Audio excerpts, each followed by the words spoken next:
Contrary to popular belief, Israel doesn't just attack Iran all willy-nilly. I know that's what's been propagated to you. What's up? I'm your favorite Zionist, white colonizer, Tal the Traveling Clat, coming to you live right now. We're going to take a look at Ben Shapiro explaining to us the full history of Iran and Israel's problems. Israel didn't wake up one morning and decide to start a war with Iran. What we are watching unfold right now is not the beginning of a conflict. It is the culmination of over 4 decades of aggression by the Islamic Republic of Iran, and an outgrowth of one simple fact. Israel will not allow a genocidal regime that has announced its intention to destroy Israel to acquire nuclear weapons. The tensions that have undergirded geopolitics of the entire Middle East finally exploded into the open, and not in a back-channeled proxy war kind of way. The State of Israel conducted Operation Rising Lion, launching targeted strikes across Iran and taking out nearly all of their top military brass, hitting military bases, nuclear reactors, and Iran's nuclear scientists. For decades, Iran has declared its intent to destroy Israel, what it calls the Little Satan, as well as America, the Big Satan, funding terrorist operations and paramilitary operations in the region, including the murder of hundreds of American troops in Lebanon and Iraq, the devastating October 7th attacks on Israel from Hezbollah in Lebanon, attacks by the Houthis in Yemen, and an attempted assassination of President Trump. In response to Iran's attacks, Israel first tamped down Iran's most noxious proxies, Hamas and Hezbollah. But recently, Israel carried out a direct preemptive attack, conducting surgical airstrikes deep inside Iran without apology. This was not a tit for tat. This was, again, the inevitable outcome of decades of calculated provocation, nuclear blackmail, and terror financing by the Iranian regime. Certain people and organizations like the UN will continue to hyperventilate about escalation and destabilization as if what is currently happening came out of nowhere, or as if Israel started it. They would prefer to have Israel just sit there while a genocidal Islamist regime gears up to lob nuclear missiles at them. So let's be clear, Israel is not starting a war. Rather, Iran has been at war with Israel through its proxies for decades. The only difference is that now Israel is finally going straight to the source, cutting off the head of the octopus that has extended its terror tentacles across the Middle East. Everything happening right now, every missile, every airstrike, makes logical, strategic, and more importantly, moral sense. This is fact. Israel and Iran, nuclear enemies. We begin not in Iran, but in Iraq. In June 1981, Israel launched Operation Opera, a bold preemptive airstrike that destroyed Saddam Hussein's Osirak nuclear reactor near Baghdad. At the time, Iraq had been pursuing nuclear technology under the guise of peaceful energy development. Sound familiar? But Israeli intelligence determined that the reactor, constructed with assistance from French engineers, the French, and partially financed by Italian companies, was in fact intended to produce weapons-grade plutonium. At the time, Israeli Prime Minister Menachem Begin and Israeli intelligence feared that if Iraq acquired nuclear weapons, it would pose an existential threat to the Jewish state. With confirmation of Hussein's intentions, 8 Israeli F-16A fighter jets, each carrying a pair of 2,000-pound Mark 84 unguided bombs, took off from Etzion Air Base in the Sinai Peninsula, accompanied by additional fighter jets providing cover. The pilots flew low to avoid radar detection, traveling more than 600 miles across Jordanian and Saudi airspace. Within 80 seconds, the Iraqi nuclear reactor was destroyed. The mission was a stunning success. Immediately after, the world condemned Israel. The UN Security Council unanimously condemned the attack, including the American ambassador, Jeane Kirkpatrick, who later explained how upset she was to do it. And the U.S. State Department under President Reagan also issued criticism, though privately. Reagan expressed concern and admitted that he understood the logic. It was only about a decade later in 1991 when Prime Minister Begin's strategic foresight became clear. During the Gulf War, American troops confirmed that while Iraq's nuclear capacity had been diminished, Saddam Hussein did in fact intend to develop nuclear weapons. Because Israel had taken nuclear proliferation off the table a decade earlier, American troops were left only to deal with Scud missiles. This entire episode established what is now known in Israel as the Begin Doctrine. Important to remember, it's just one little side note I want to put in. When they tell you they want to develop nukes, when they tell you they want to kill you, take them seriously. Israel would act unilaterally and preemptively to prevent their hostile enemies from acquiring nuclear weapons. The precedent for foreign policy had been set: security and peace maintained through deterrence and preemptive aggression. It turns out that President Trump's present-day peace through strength approach is not that much different. Meanwhile, Iran was watching all of this. The Islamic Republic, less than 2 years old at the time of the Osirak attack, absorbed a powerful message. If they wanted a nuclear weapon, they would have to build their program in deep, fortified secrecy, underground, distributed, plausibly deniable. While Israel had dealt with Iraq's nuclear ambitions decisively in 1981, by the early 1990s, the newly entrenched Islamic Republic of Iran emerged as Israel's biggest threat. The supreme leader, Ayatollah Khomeini, and his successor, Ali Khamenei, immediately popularized the phrase "death to America."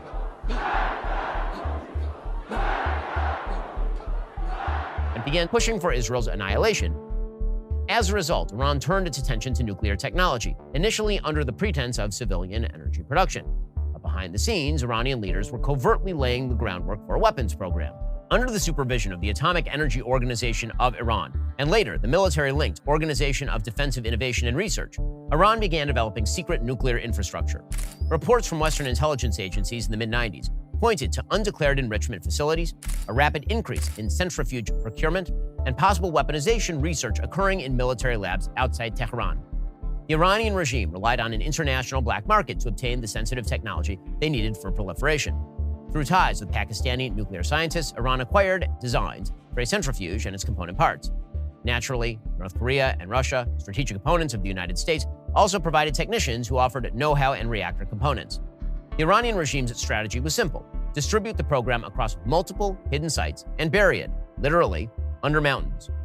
The most significant of the nuclear facilities is Natanz, the primary uranium enrichment center, camouflaged by reinforced concrete and steel. But the regime also built a site in Arak, where a heavy water plant was capable of producing plutonium, and later also in Fordo, a deeply buried complex that would be allegedly immune from airstrikes.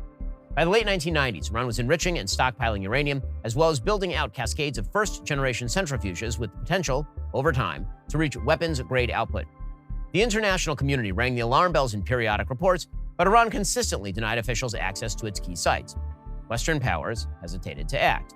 By 1998, the CIA publicly confirmed Iran's nuclear program was cause for deep concern.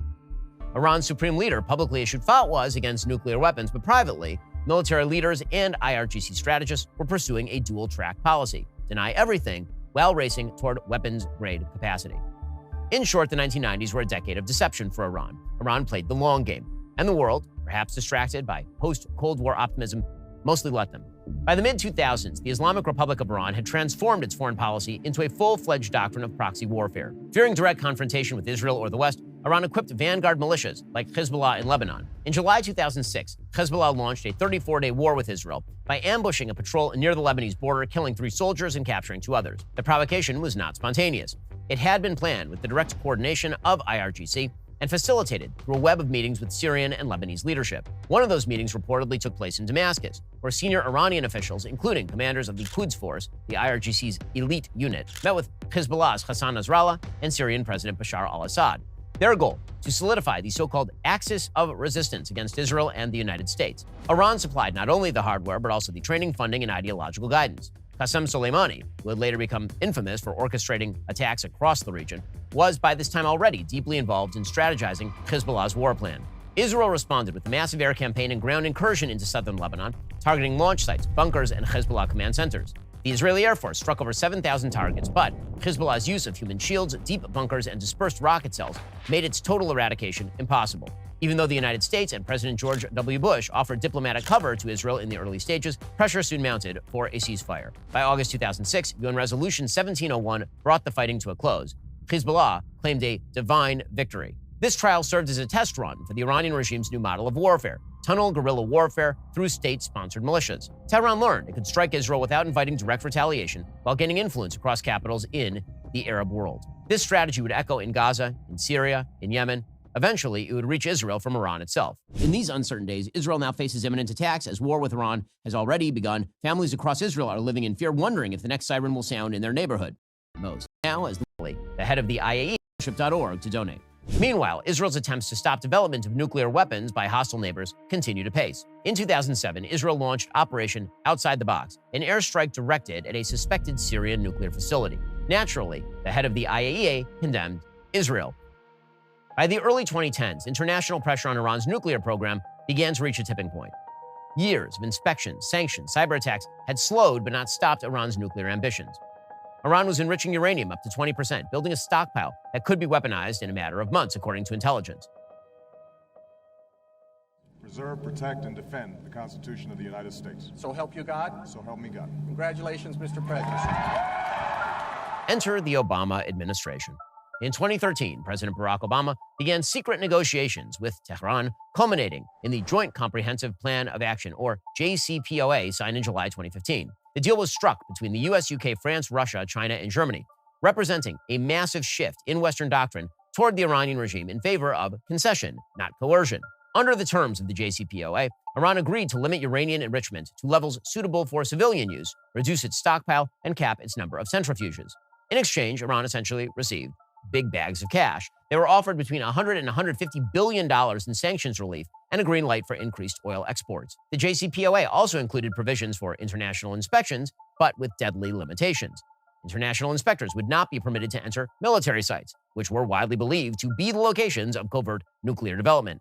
Snapback sanctions were included in theory, but proved politically unworkable in practice. The JCPOA also provided zero limits on Iranian use of funds for terrorism and ballistic missile development, and the JCPOA allowed Iran to pursue its nuclear program without limitation beyond its 10-year timeline, which would have expired this year. Israeli Prime Minister Benjamin Netanyahu famously addressed a joint session of Congress in March 2015 to oppose the deal, warning, quote, "This deal will not change Iran for the better. It will only change the Middle East for the worse." He was right. Emboldened by newfound legitimacy, flush with cash, the Iranian regime doubled down on its regional terror war. Hezbollah expanded and deployed fighters to Syria. Hamas enjoyed renewed funding and dug tunnels beneath Gaza. The Houthis launched drone and missile attacks against Saudi Arabia. By 2017, signatories were quietly acknowledging that Iran was testing the boundaries of the deal, if not outright violating it.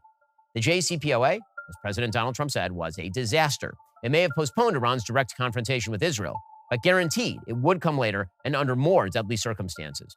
In contrast, President Trump's business sense told him the JCPOA was a horrendously lopsided deal. His administration launched a maximum pressure campaign, where the United States withdrew from the agreement, imposed crippling sanctions, and carried out the assassination of Qasem Soleimani, the head of Iran's Quds military force. The United States military successfully executed a flawless precision strike that killed the number one terrorist anywhere in the world, Qasem Soleimani. Deterrence was reasserted, and then Joe Biden became president. He quickly created distance between the United States and allies like Saudi Arabia and Israel, while simultaneously reaching out to the Ayatollahs in an attempt to revive the JCPOA. The result was the most heinous attack on Jews since the Holocaust. On October 7, 2023, the Iran-backed terrorist group Hamas carried out an unprecedented massacre of Israeli civilians, firing thousands of rockets while militants and Gazan civilians infiltrated Jewish communities, killing 1,200 people, dragging 250 hostages back to Gaza. Intelligence quickly uncovered Iranian involvement. Funding estimates ranged from $10 million all the way up to $500 million. And IRGC officials met with Hamas leadership just days before the attack. Meanwhile, the Qatari regime provided billions in support to Hamas, Qatar, of course, being a close ally of the Iranians. October 7th was masterminded in part by Iran. Israel responded by invading Gaza, determined to retrieve its hostages and finish off Hamas. In April 2024, Iran launched drones and missiles directly at Israel. Israel intercepted all of them. In September 2024, Israel carried out the aptly nicknamed Operation Grim Beeper, cutting Hezbollah off at the knees.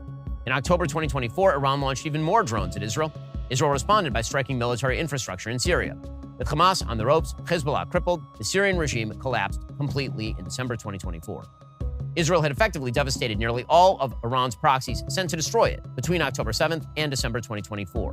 But Iran kept building the nuclear weapons. In fact, according to the IAEA, it accelerated its efforts, and despite President Trump's best efforts to negotiate a nuclear deal that would end Iran's nuclear development, the Ayatollahs continued to insist on precisely that development, while threatening both Israel and the United States. All of that built toward what happened yesterday, June 13th, 2025. Israel carrying out Operation Rising Lion, dispatching hundreds of fighter jets and drones to strike over 100 nuclear and military targets across Iran. The Natanz enrichment site was hit. The Isfahan conversion plant went up in smoke.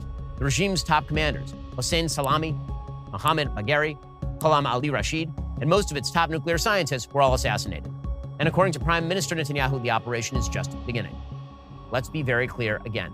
What we are witnessing right now is the consequence of decades of Iranian Islamist ambition colliding with immovable Israeli resolve. Iran has pursued a clear strategy since 1979: undermine the West, destroy Israel, dominate the Middle East by any means necessary, whether through terror proxies, nuclear blackmail, or open missile warfare. From the 1981 Operation Opera in Iraq to the Iranian regime's 1990s covert nuclear buildup, from the 2006 war in Lebanon to Obama's 2015 deal, from Trump's Soleimani strike to October 7th, 2023, and now Operation Rising Lion, Israel has not wavered in its belief that it must act before it is too late. And yet the world keeps acting surprised. But here's the truth. Israel is doing what every sovereign nation has the right and the obligation to do. It is defending its citizens. It is preserving its future. and it is sending a message to the tyrants of death cults everywhere. You might threaten, plot, even launch an attack, but if you cross a line, there will be consequences. Every authoritarian regime, from Beijing to Moscow to Pyongyang, is watching. If Israel succeeds in deterring Iran and dismantling its nuclear infrastructure, it reaffirms a basic principle, one President Trump has led with through 2 terms: peace through strength. The free world must have a spine. If the West succumbs to its suicidal empathy, if the international community continues to treat aggressors and defenders as moral equals, this conflict won't end in Iran. It will spread. This is the reality of what we're up against. You see, I even want to tie it into a little bit more. This is years of mismanagement on the American administration and the Americans, the United States of America, not pulling together its shit fast enough to be able to cauterize the neck of this beast years ago and flip-flopping. The JCPOA was a huge mistake that obviously has furthermore dived the Middle East, like into a free dive of just to toxicity, nastiness, just the worst possible scenario for all of us living in the Middle East. And we're looking at the culmination of that today. Hopefully, God willing, Israel can do what needs to be done in the near future and remove this threat altogether. It's going to be a long and hard fight. We're already taking casualties on Israel's side. We have injured, we have casualties, we have destruction, but we're in high hopes and we're going to win. We're going to come out on this on top. Absolutely. There's no doubt in anybody's mind. The Islamic regime of Iran is going to fall, and may we see the death of it in the coming days. I'll see you guys in the next one. I love you a long time. Goodbye, Klats. If you believe in my content and want to support me, just know your help is needed. There's a bunch of great ways to support me, being PayPal, Buy Me a Coffee, or joining my Patreon community down below. Patreon is the best way to support my channel, and you'll get a bunch of cool perks depending on what tier you join. Another great way to support me is by buying my merchandise on thetravelingclat.com. I regularly drop new merch designs like this beautiful hat, or this amazing shirt, where you can support the channel and get something cool for yourself. I also have an amazing Discord community with people from all over the world. Thank you so much for your support.